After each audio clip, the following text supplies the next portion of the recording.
Conspiracies.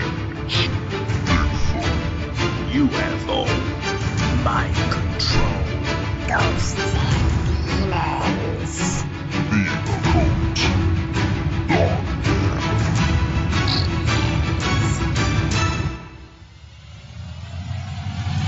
Dark Hello, today I'm joined by Gary Heseltine, who is the editor and conference organiser of the UFO Truth magazine, which is a bi-monthly online subscription magazine. So be sure to go over and check that out. That's ufotruthmagazine.co.uk. Gary served in the RAF police between 1983 and 1989 before spending 24 years in the British Transport Police. So this will be the first time I've interviewed a police officer. Normally they're interviewing me. Before taking early retirement and launching the UFO Truth magazine in 2013. So on with the show. Right, let's start with a bit of your background, because your background's unique really in this field. You come from a slightly different point of view than most people with your police background, for instance. So, well, there are one or two officers in the United States who have made various contributions to MUFON and that over the years, but effectively nobody has come from my background and set up a specific database for police officers. As far as I can see, there isn't any other person or anywhere in the world that's done what I've done in creating a unique database for one country's police officers. So that is important, I guess. I had no idea that would be the case. I had no idea really that I would end up doing what I'm doing now. I mean, how many people get to do something that they're really passionate about? But that's my position now. I retired early from the police in 2013 after almost 24 years service to launch UFO Truth magazine. So I'm a full-time ufologist doing what you're passionate about. So I count myself very lucky. But in terms of the database, I had no idea that when I created it and launched it in January 2002, that it would lead to what it has led to, i.e., lots of media attention, lectures all around the world. It's quite a bizarre journey, but one which I feel very honoured and privileged to do. Yeah, it's that seems to be the case in this field. Like whether it's a ghost investigator or a UFO guy, normally you have an experience, and for whatever reason you can't shake it. You have to. You're drawn into it. Was that the case for you? Well, it was for me, having had a childhood sighting at the age of 16. So that obviously impacted upon me.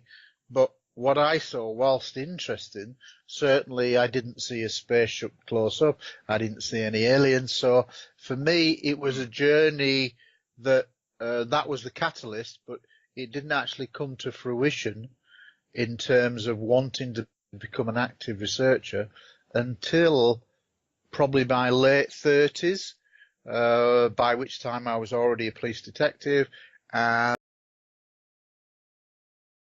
I then kind of reacquainted myself with the subject because I'd been away from it for a long time.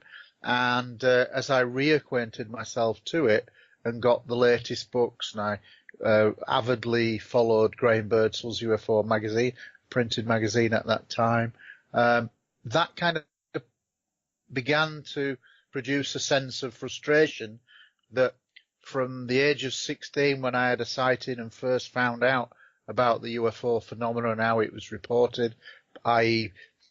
there were credible cases involving pilots chasing UFOs, firing at them and things like that. Yeah. And yet the media was just chose to report silly stories on UFOs.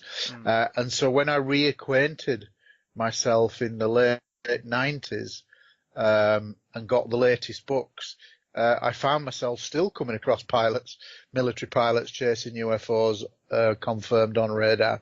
And I think as I was an older person, and as you get older, you get a bit more confidence to speak out about things that you may disagree with or that you particularly agree with. I felt a sense of frustration welling up within me that ultimately led to me creating the Proof Police database. Proof standing for Police Reporting UFO Sightings. It was dedicated to UK police officers to record, collate, identify British police officer cases.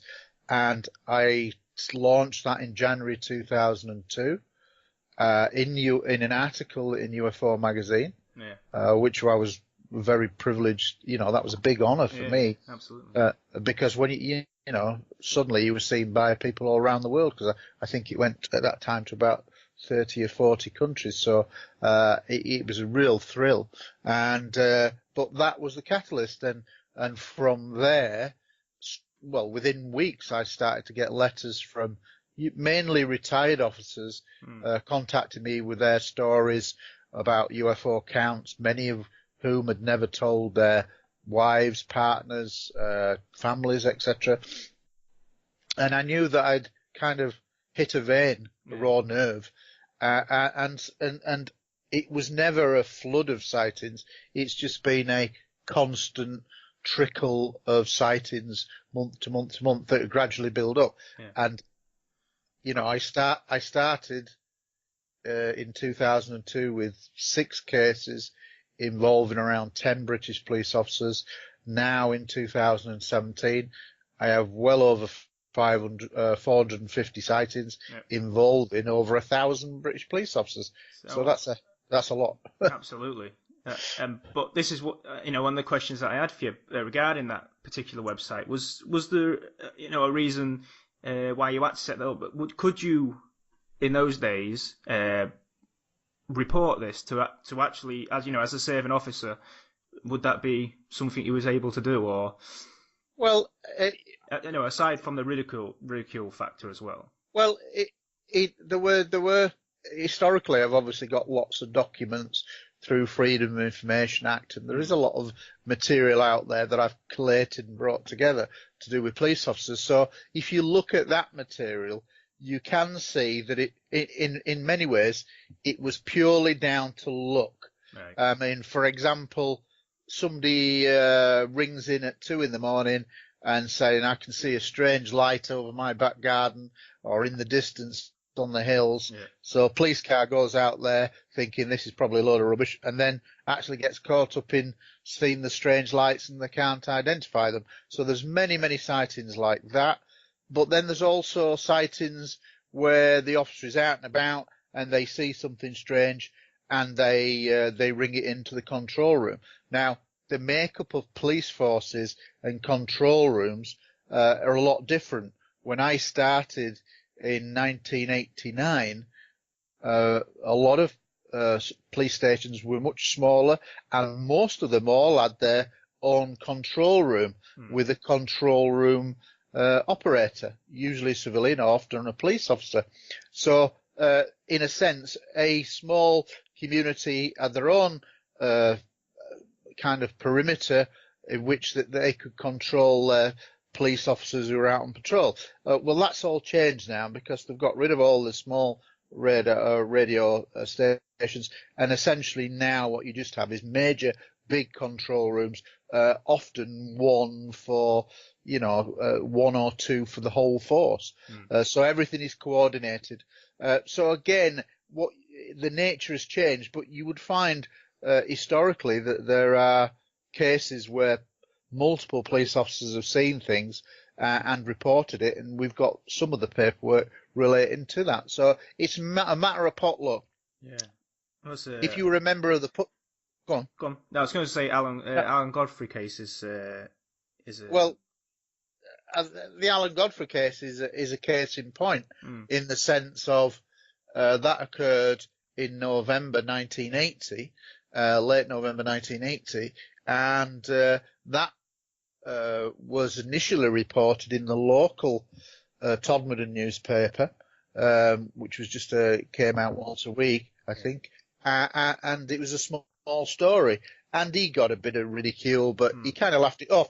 But it was really when he was approached by a well-known researcher at that time called Harry Harris, a Manchester-based solicitor, who said, look, tell us about what happened, and it sounds really interesting. And basically, he was saying to Alan, I will pay for you to have hypnosis or regression, because he knew two professors at, I think it was at Manchester University, hypnotherapists, and he said, will you do it? And at first Alan Godfrey was very adamant, no, I don't believe in all that kind of thing, and, a very no-nonsense kind of guy. But he did have what he later realised was missing time that he couldn't account for in his account, perhaps 20 minutes, half an hour.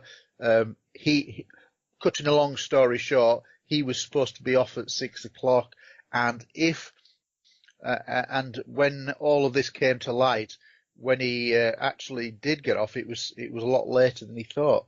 So he knew that he went out at around 10 to 5 in the morning, and then his event occurs and various things take place. But actually, when he realizes later on and he thinks back, he has lost about 20, 25 minutes that he can't account for. So that's what prompts Harry Harris to keep going back to him and say, look, if you want to. So eventually he was persuaded, and he ends up having 4 hypnosis sessions over a 12-month period, roughly every 3 months.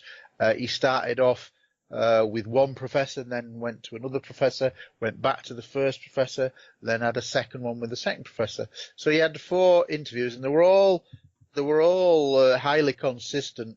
But the first one was not on video; the other 3 were. Very few people have actually seen the full video of those 3 videotaped transcripts, which was interviews 2, 3, and 4. Well, when I was researching Alan Godfrey's story, I actually went to Harry Harris's house and said, look, I need to see these videos really to study the body language I'm trained to look for, and I want to kind of research them. And I literally kicked him out of his living room for about 4 hours, which is a bit cheeky, but he let me do it. And basically, I am one of the very few people to see the whole videos, because he's never released them in full. He's allowed 1 or 2 little segments to turn up in documentaries, but 10, 20 seconds here and there. But I saw it all, and so I studied them, and my ultimately conclusion after 18 months of on and off research of the Alan Godfrey case and speaking to many of his colleagues is that if he's lying, he deserves an Oscar. For me, he's telling the truth. Very, very compelling case, and arguably it is Britain's first recognised abduction case in the UK. Yeah. So the hypnosis got to the bottom of the missing time, essentially. Well, what for people who aren't aware, what happens is on the first session, he's all linked up to various recording devices, but they're monitoring his heart rate, his pulse, and things like that. And what is significant is that Harry Harris had said to the professor, this is a guy who seems to have some kind of missing time. Now, bear in mind that we know what missing time now is, but in 1980, nobody did really a missing time. So the professor was given a cold brief. He was not told it was UFO related, just that this guy had got some missing time psychologically and could he investigate it. So a total cold brief, did not know it was UFO related. And as the interview went on, basically Alan describes his encounter with a strange object. Now, the conscious part ends when he is basically done as he's looking at the object from inside the police car. He has then tried his personal radio to get to the control, nothing. He tries the main set, nothing. So he decides to draw and sketch what he's looking at in front of him, which is only 25, 30 yards away, meters away from him. And basically, what you then have is there was a missing gap, because his next conscious memory was that suddenly he's driving about 100 meters further down the road, and he's thinking, what happened there?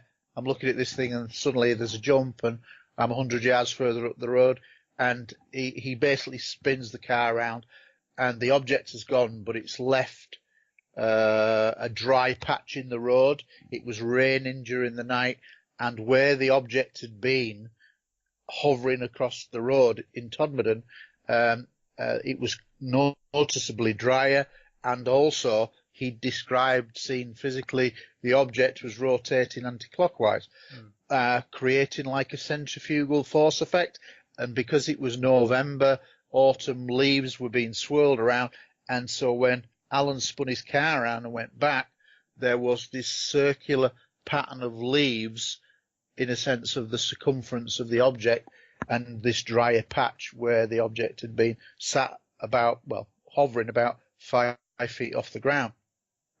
So, cutting a long story short, when it goes to hypnosis, his subconscious memory goes like this, that he basically he's drawing the sketch plan, and then he decides to get out of the car and approach the object.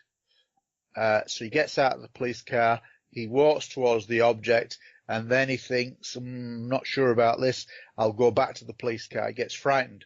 So just as he's about to get back to the police car, literally as he's just about getting in the car, he's then engulfed in a bright white light, and then he finds himself on some kind of bed, slab, or some kind of surface where he's laid down, and he describes small objects that he described, which is really good description and not one that you usually associate, is he described them as lamp heads or bulb heads. Yeah. Well, if you visualize that, it's quite a good big head kind of thing with about 3 feet tall. We would associate that with a classic grey now. Absolutely. But this was, which is again good terminology, because 1980 this wasn't described, and so his terminology to me just adds more credence.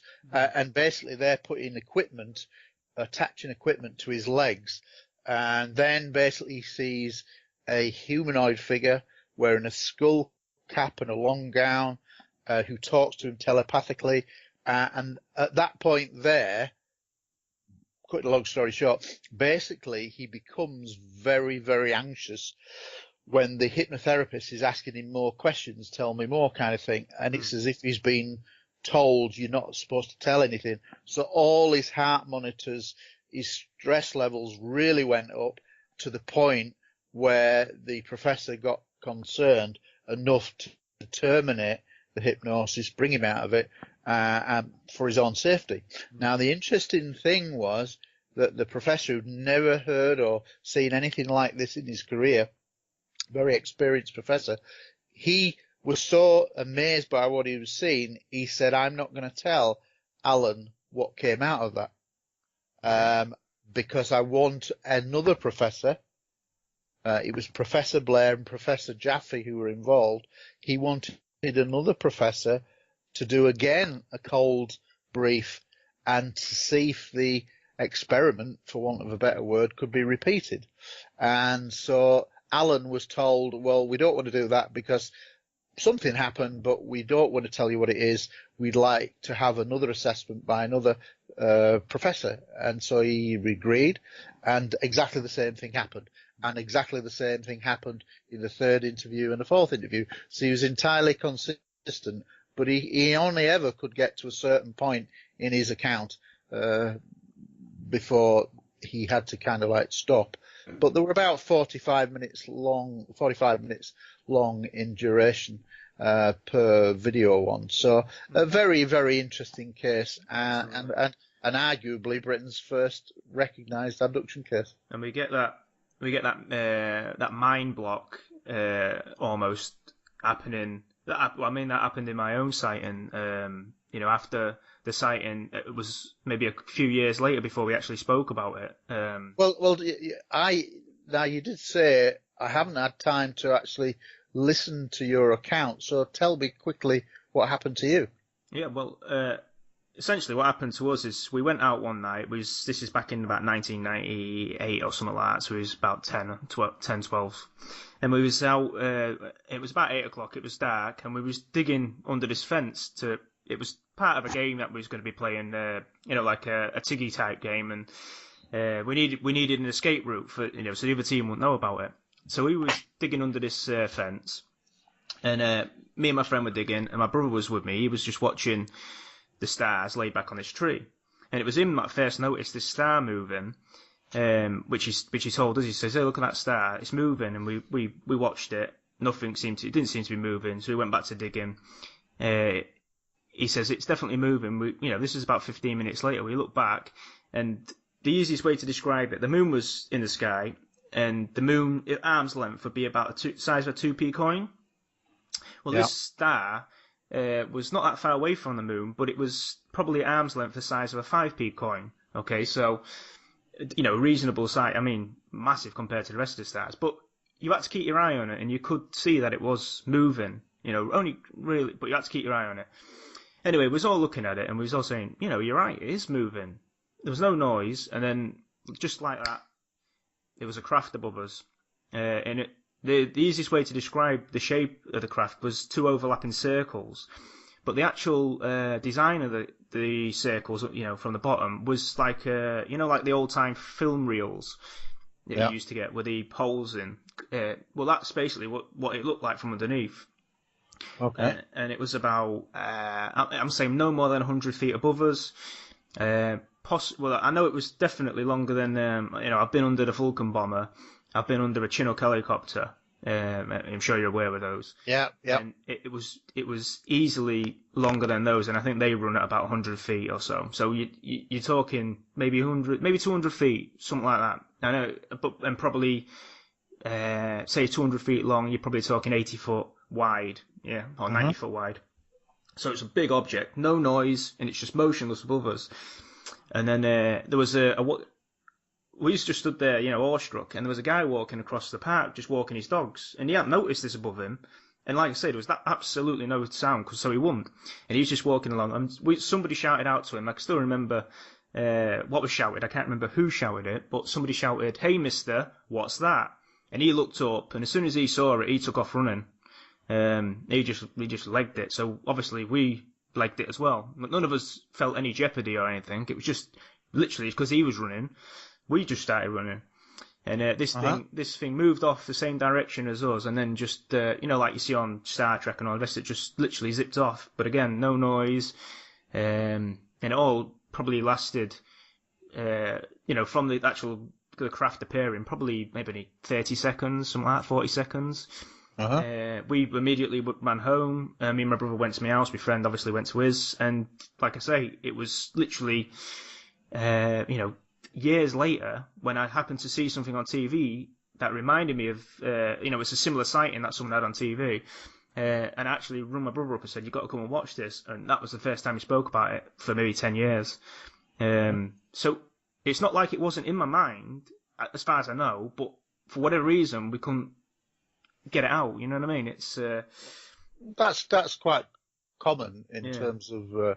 I've heard many accounts over the years like that, and there are certainly quite a lot of police cases where you can get different reactions to the same incident.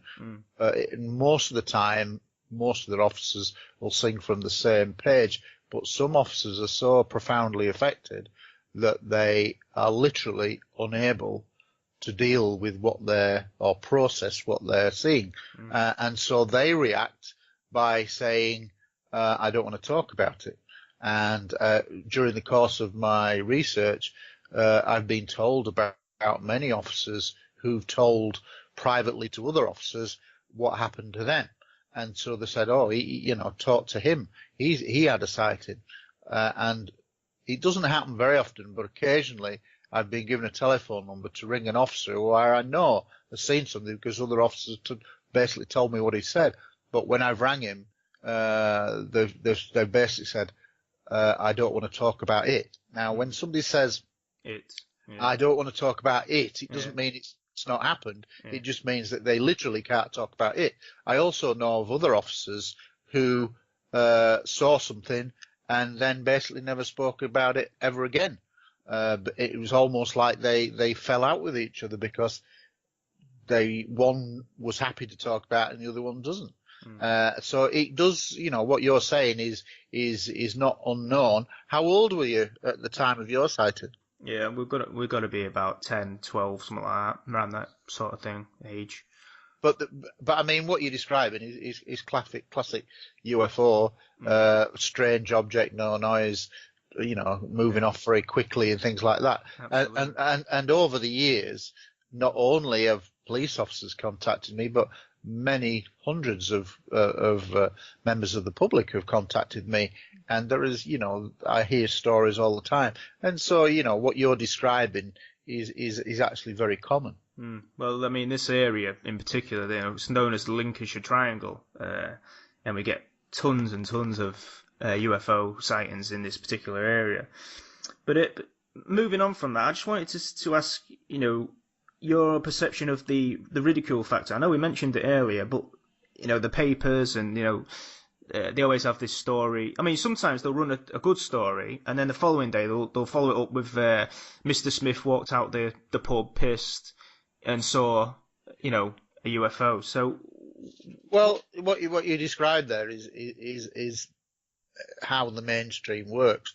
A lot of the mainstream newspapers do occasionally run a very good article, but then, like you say, a week or a few days later, they will then do a ridicule piece. And that's a very deliberate policy, in my opinion, to just dumb the subject down. Yeah. And it does all stem back to America and America's influence on the subject, which is profound because, in a sense, they have been the most powerful nation on earth with regards to UFOs. I think Roswell was real. I think they did recover extraterrestrial craft, or at least one craft, and would have tried to reverse engineer it. That's exactly what we would do if one landed tomorrow. But the reality is that, I think that there's a lot of evidence to say that America have dominated the whole subject. Wherever there's a major sighting, whether it be in South America, Brazil, in the Middle East, the Americans turn up putting an intelligence report about it.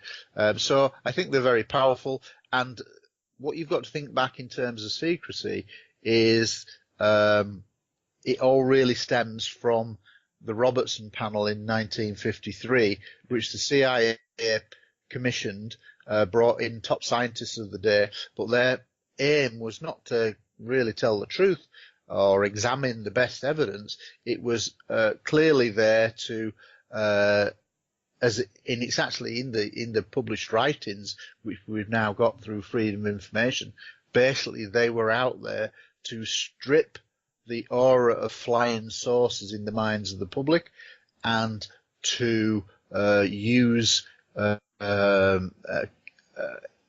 communications, books, television, radio, etc., to then debunk the subject. And essentially propaganda. Yeah, absolutely. And what you've got to think of is that anybody born after 1953, which includes myself and I guess yourself, and that's millions and billions of people around the world, have lived in an era where you're in a debunking period. So really, it was only the 40s and the early 50s when there was a genuine press coverage that asked questions. And then ever since 1953, the Robertson panel, they have played the game in the mainstream of telling a good story, bad story, good story, silly story, to just keep the public at bay, to leave them confused and keep the status quo. Yeah, everybody has heard of UFOs, flying saucers, but the vast majority of people will just think it's a bit of fun. And get that all through the mainstream media bias.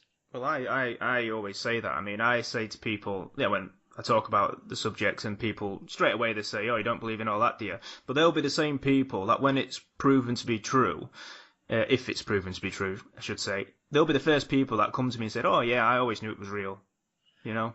Well, that is the nature of it, but I'm not religious, but don't you find it strange that people, billions of people around the earth, whatever faith, religion you support, they believe in something that's intangible. They just have faith. There's no physical evidence to prove this. It's literally a matter of faith. Yeah. And yet when we talk about UFOs, which is actually a far more simple answer to the stories of gods, and if you go back to the ancient aliens, and most cultures have sky gods coming down and giving them their education, briefing them about astronomy. Most cultures come from the sky. So I would say that's not a god, it's ET.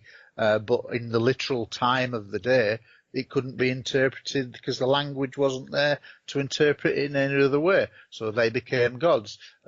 If you substitute the word God in the Bible, probably and the Quran, probably it would make far more sense because you're dealing with something that's tangible and real rather than something that's a question of faith. But there is that that real contrast. People are willing to just say that UFOs are crazy, and yet they can believe in something in God, which I don't really understand. Yeah, well, I mean, there's absolutely. So the God in itself would be supernatural, and if not supernatural, he'd be an alien himself. But yeah, I always find that strange. But it's not so much that it's the unwillingness to even accept that it's possible. It's just it's like you get skeptics, but you get these people aren't even skeptic anymore. They've already made the decision. Stanton Friedman, who I now count as a friend, and I'm very fortunate and lucky enough to have met him and spent a lot of time with him.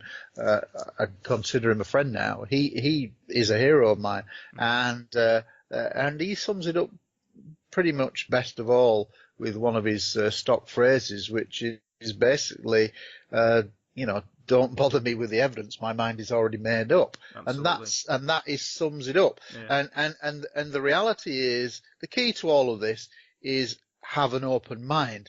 Now, if somebody's got a closed mind, no matter what evidence you present in front of them, they will never ever consider it and look at the evidence. So in life, not just in UFOs, but in life, if you've got a closed mind to anything, it's not a good thing. If you've got an open mind, it means you're at least willing to listen and perhaps look at the evidence to make an informed decision. Now, that also stems to police officers, because like when I launched the database, I worked in a small office of detectives, and you obviously have a really good banter and whatever. Kind of that's the way the police is. It's kind of Mickey taking, gentle, fun banter. So when I did that, I got lots of banter, which I expected. Absolutely. And privately, many of them would say, I think you're really brave, or I think it's interesting what you're doing, or whatever. Publicly or within groups of police officers, then it would be the private opinion goes out the window, and then it's all a group Mickey take. Yeah. But I would occasionally bring in some really good footage and say, this is a fantastic case, watch this. And what they would do, and it was quite, and they were detectives, they knew how to process evidence, but literally they were unable to process what I was telling them, because what would happen is I'd show them a great piece of footage, which wasn't a plane, a bird, a helicopter, or whatever, and I'd say, what do you think to that? And they'd go, yeah, there must be something out there. And it's like they've just had a brain freeze, and everything that I had shown them, they couldn't relate to at all, but they then went back to their stock belief, which was, yeah, there's probably life out there somewhere, in the stars, there's that many stars, or, nah, it's a load of rubbish. They just could not process the actual information that I'd given to them, which was bizarre. And so I realized over time that that's what you're dealing with. Even detectives who knew how to interpret complex evidence, they couldn't process the information. So if they couldn't, Christ, the members of the public, you're going to struggle as well. So it just showed me how hard it is when you have been programmed subliminally all of your life to break that paradigm. And that's why some people find it very hard. But by the same token, you would have police officers who would go, I would have never, ever, I was the biggest skeptic. I would say it was stupid if anybody believed in this, but then they had a sighting and they go, but I have to say I saw it and I know what I saw. So you do get massive transformations in people. Absolutely. But going back to the, Ancient Aliens is massive at the moment. And I was reading a paper by Carl Sagan the other day, which I don't know if you've read it, the Stanford paper. Yeah. And he alludes to it in there, and by all accounts, he was for the motion. Is that something you would believe in? What, that Carl Sagan was pro? No, the actual. Well, yeah, that as well. Yeah, the Ancient Aliens itself. No, I'm absolutely think that the ancient alien aspect makes far more sense than religion, put it that way. And as I said earlier, what people don't realise is that people can say it's there are lost technologies, and there clearly are lost technologies, huge objects, carved pieces of stone, granite. Being manoeuvred over hundreds of miles, often weighing many, many tons, and yet we're told that it's all to do with rollers. Well, it's all to do in experiments with rollers that prove that you can move large objects over short periods with rollers. But in days of old, when there were no roads, when there was no terrain and grasslands quite in the way it is now, you were going over rocky periods, up, down, hill, valley, and are you really telling me you can lift these objects over that? I mean, like some of the stones that got to Stonehenge, I think, came from Wales, several hundred miles away. So I mean, 20-ton, 30-ton blocks, literally up and down Dale in all weathers. Oh, do me a favour, that just story does. If you think about the actual practicalities involved, and one of my things is like in eras where nobody could write, so let's just look at Stonehenge. Despite whatever mainstream history says, we don't really know who built them. We don't know quite exactly when they were built. And think about it, so in that time we're told it's about 5,000 years old, and basically it was some kind of religious place. Okay, let's go along those lines. But there wasn't an ability to write anything down. There was no chalkboards. There was nothing to write anything down. There was no paper. There was no plans. So how comes somebody has this great idea? Where does the idea come from? Well, where does the design come from? Well, we know that it was circular, the plinths and all. Well, without a plan, how are you ever going to get that story over? But it even goes back simpler than that. Where did that knowledge, we know it's aligned to the stars, where did that knowledge of astronomy come from? 5,000 years ago? It's ridiculous. Are we saying that some caveman sat out every night without an ability to write down what he was observing or record anything that he was observing and just watch the moon and the stars? Give over. Literally, if you go back to those most basic questions, it doesn't add up. Absolutely. If you go to the Great Pyramid, it was actually put in the center of the earth. It's the central point of the earth, and its alignment to Orion cannot be a mistake. If you go to the Chinese pyramids, they're aligned to Orion. If you go look at the Mexican pyramids, they're aligned to Orion. Well, what's that tell you? That in all these vast areas of the earth where there was no physical mode of connection between culture to culture, in terms of distances and able to go from one to the other, we suddenly all start a few thousand years ago designing pyramids all at the same time around the world that all have these astronomical links. That's ridiculous. that information had to come from somewhere else. You don't just make it up. You don't just become, caveman. Oh, you're the astronomer caveman. Come back to me and explain it to me. Oh, yeah, I understand that. Oh, that aligns and you've got all those coordinates. That's ridiculous. That information all around the world was given to us by somebody. And that all ties in with most of the ancient alien cultures, or most cultures around the earth, even the Aboriginal sky gods. It's all over the place. It's gods coming down from the sky. And even if you think there's a lot of biblical references, Ezekiel, objects coming down, wheels within wheels, there are so many references to objects in the sky. And if you substitute the supernatural element into, obviously, it would, if you were an alien that looked like us, and maybe we are in their image, maybe man has been created.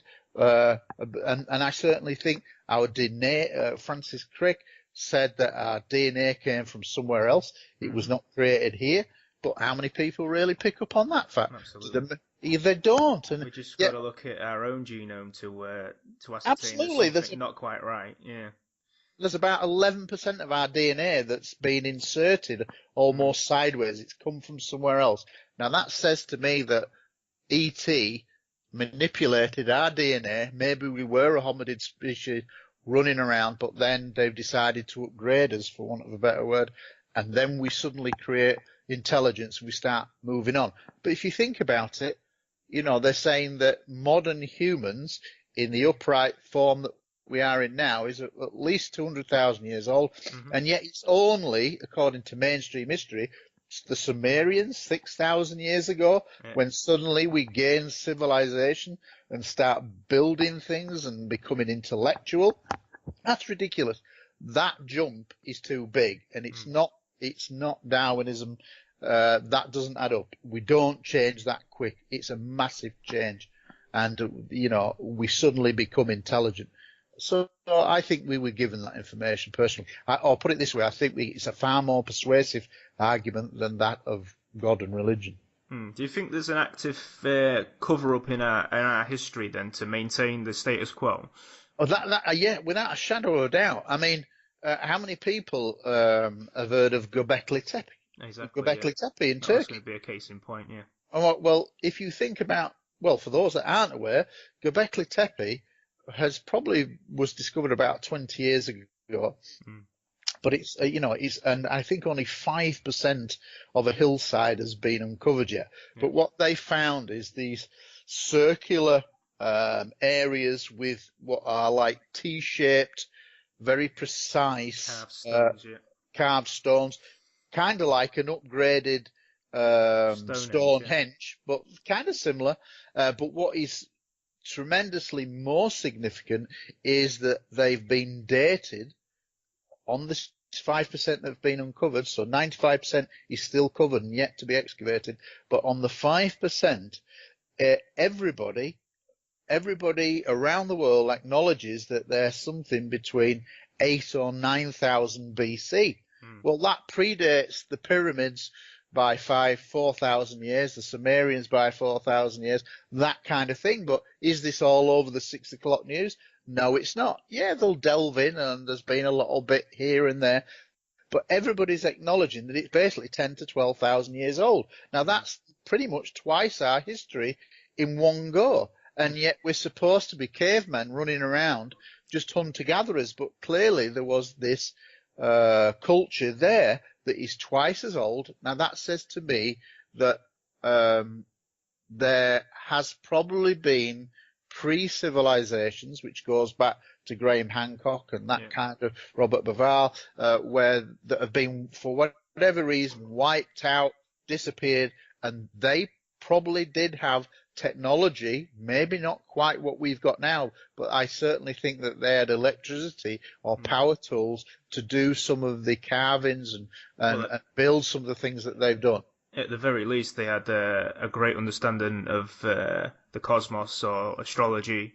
And that's it, and that's what I'm saying. But you cannot just gain that, because it's the chicken and the egg. You have to have somebody the first time that looks up at the sky, and this is what we're asked to believe, that even though they've no ability to write it down, no accurate way of describing, writing it, planning, recording, but they see something flash in the sky and they watch it every night and then they pass that on to others. Well, if you've no method of recording, writing it down, how do you then pass it to somebody and make it sense? It doesn't make sense if you go to its very basic form. And it's my belief that all around the world, E.T. came down and started to say, look, this is what's what, this is, you know, these are the alignments, this is what's important, this is how we record this is how you build, this is how we can help you build stuff. And I think we got our intelligence from others. Well, at the very least, you know, even if you want to take it just a simple, if ET did come down and help people to do this, I mean, essentially what you've got is a calendar which helps in your agriculture, and then once you've got a settled centre where you don't have to move around, because, you know, if we were at the time moving around, once you get settled communities, then obviously technology can flourish. You've got more time to do arts, crafts, so on, so on, so on. So, absolutely, it's civilization and society. Yeah, but literally is like the linchpin to it all. How many people realize in North America that long, literally thousands of years before the North American Indians, which most Americans think were there first, in that sense, the first real people, that there were huge civilizations that built quite large cities. I think there's a city called Cahokia that had something like 100,000 people, and this is about 2,000 years ago, way before what we think of as the American Indian. Now, that culture is gone and whatever, but how many Americans actually realize that? And nobody realizes it because they're not really told about it unless you listen to something like Ancient Aliens or whatever. Yeah, so that makes it obvious to me that the mainstream media are not fully reported. They tell you some of the story, but they don't tell you all of the story. So would you say that the Ancient Aliens program itself is in some way getting this information out, drip feeding, you know, almost paving the way for, you know, maybe a full disclosure? Well, I think the fact that it's lasted, they're now just recording the 10th series, and incidentally, I've just filmed a piece for inclusion in one of the episodes in the 10th series, so that was nice for me, an honour to me. But it's very rare in satellite TV world for any series to run after 3-4 years. Yeah. Well, we're now into the 10th series, so that says to me that it's actually broken a lot of the mold, and now for the commissioner and editors to say, right, we'll go for another series, that says to me that they've made a breakthrough and they now have got a very dedicated audience. Otherwise they wouldn't get the funding to keep going. So I think it's actually a major historical series in the sense of, yes, a lot of people will debate a lot of the stuff that's on, and not everything, no doubt, will be Ancient Aliens, but they're highlighting anomalies and are doing a great service in saying, how could this be? How come this is all happening around the same time in the world, and that there must have been technological civilizations that have been wiped out in cataclysms, natural cataclysms or whatever. But for me, the fact that it's ran now into its 10th series means that they've crossed over almost into the mainstream, because there must be enough followers around the world for them to keep recommissioning the series. So I think it's a very important series, and one which, I fully support. Yeah, absolutely. I'm with you there. So, if you did come across, an absolute skeptic, then if you had to point out, if they said to you, show me one case, what's going to change my mind, what would that case be in your opinion? And I'm on about just the UFO case. Well, I mean, in simplistic terms, if you've got an absolute skeptic, then no matter what case you give in, then they've got a closed mind and it won't work.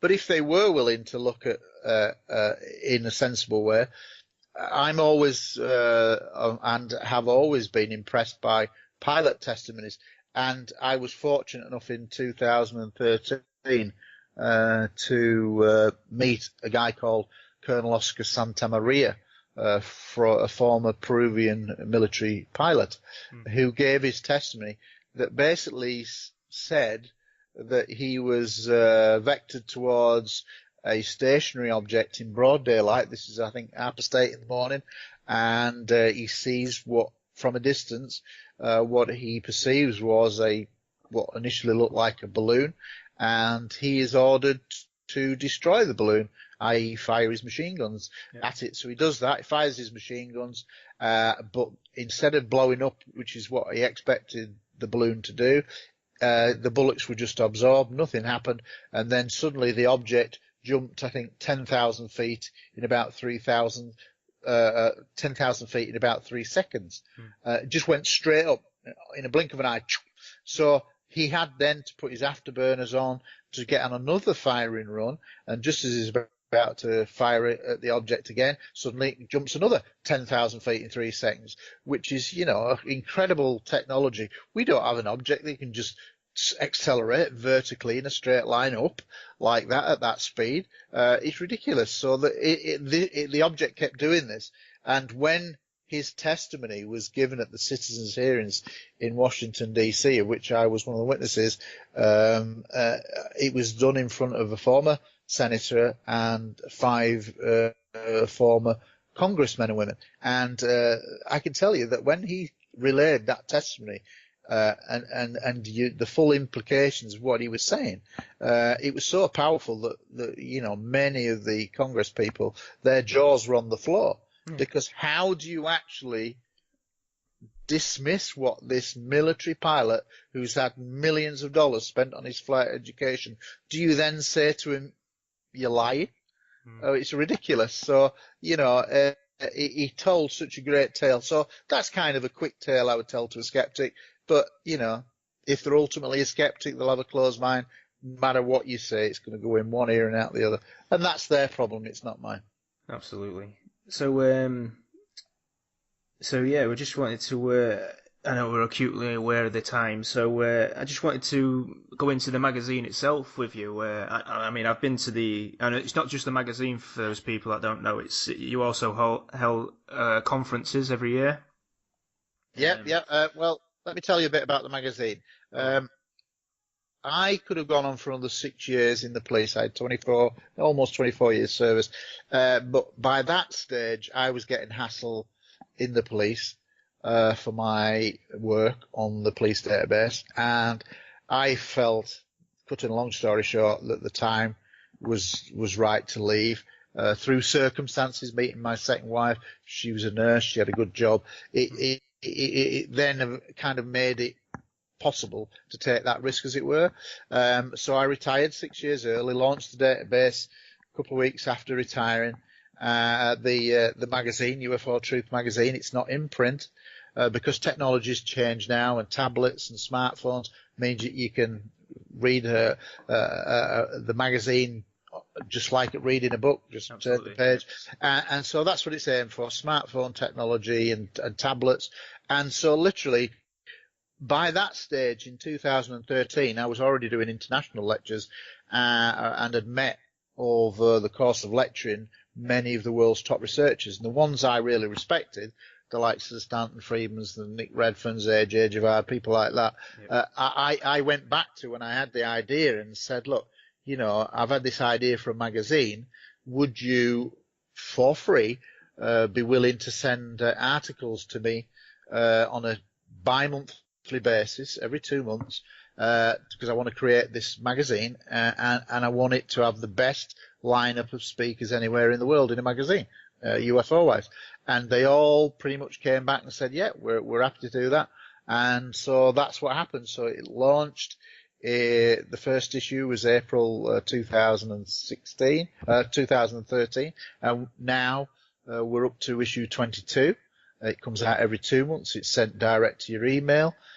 The current price is a special offer, $11.99 or currency equivalent, whichever country you're in, and it's sent direct to your email. So all you do is it's there in your inbox, and then you download it to your tablet or smartphone and read it at your leisure. But the kind of people that have written for the magazine is a who's who of ufology, and we've had Grant Cameron, Steve Bassett, Richard Dolan, AJ Javard, Susan Hanson from New Zealand, Mary Rodwell from Australia, Bill Chalk as a regular columnist, plus a host of UK ones. So literally, if you can think Peter Robbins, Stanford, anybody you can really think of pretty much has been in there. And I would argue that as good as UFO magazine was, and it was fantastic printed magazine by Graham Birdsall, when you look at the calibre of the regular columnists, i.e. in every issue, that we're actually stronger than that. You can debate which is the better magazine, that's fine. But what I'm saying is, in terms of the regular contributors, I think the lineup that UFO Truth has is bigger, stronger than any other publication, whether it be in print or as an e-zine, in ufology ever. And we get fantastic feedback, and we've got readers in many, many countries around the world, and it's so easy. What makes it a little bit different is the fact that I make a pledge that a third of all monies raised through yearly subscriptions is automatically ring-fenced for UFO causes. Now, I always said that at the start that basically meant that initially it creates the funding mechanism for UK conferences. Yep. And going on to what you said, the magazine has now had 4 international conferences, and there is now 2 UFO Truth magazine conferences a year. We now have the main 2-day conference, which takes place near to where I live in Holmfirth in West Yorkshire. That's generally in the September time. And then we have now a southern UK, and this will be the second year in April in Watford that we've held a southern UK conference, a 1-day conference. And in time, I do want to expand it to a Welsh conference and a Scottish conference, so there are essentially 4.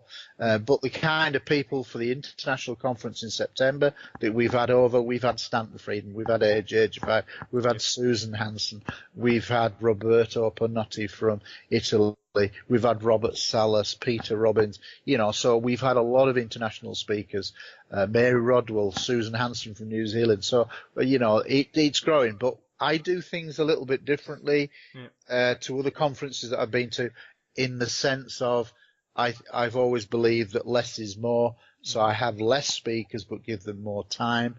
Because if you're a lecturer, if you could just give a lecturer 50 minutes or 60 minutes, it's over like 10 minutes to them.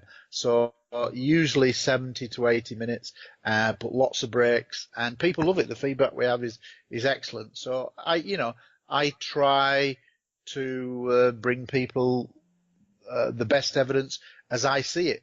And going back to the police aspect, I can only ever look at this subject on an evidential basis. So, those are the kind of people that I want speaking at the conferences, people that I respect who tell very good evidential stories. Well, I mean, I went to the, it was not last year, I think it was the year before, it was the Stanton Freeman. AJ Javard, Richard Hall. And I mean, it was great. And not only that, but you had, like you say, it's a bit different from all the others, because it's not just there's a guy who's going to do a lecture. You do have, because you have speakers on 2 days, you can actually have like a dedicated question and answer session as well, which I found great. And what I also do that's a little bit different, I know time's getting on, is that with some of the speakers, like with Stanton Friedman and AJ Javard at that particular conference, is I use them twice. One day they can do their main presentation, but I will also do like a Parkinson type one-to-one interview them in front of the stage, in front of the audience, and a lot of people love those kind of interviews, and the feedback I get is excellent because it shows a different side of the person other than somebody just standing up and giving a lecture, PowerPoint lecture. So it brings them to life more for the audience, and they're proving very popular. Yeah, well, like I say, I can vouch for that because I was there for the Stanton Freeman interview that he did, and it was. It's probably available online, is it? Oh, it is, yeah. You can go to the magazine website, and there's all links, and we have a dedicated YouTube page where all those videos are out there.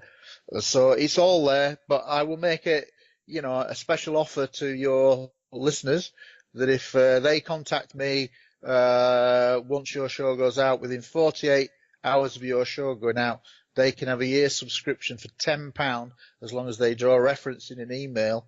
So they've got to email me at heseltinegary@hotmail.com, draw a reference that they listen to your show, and they can have it for £10 special offer. Great stuff. Well, just to say thank you for coming on, and I look forward to seeing you in September.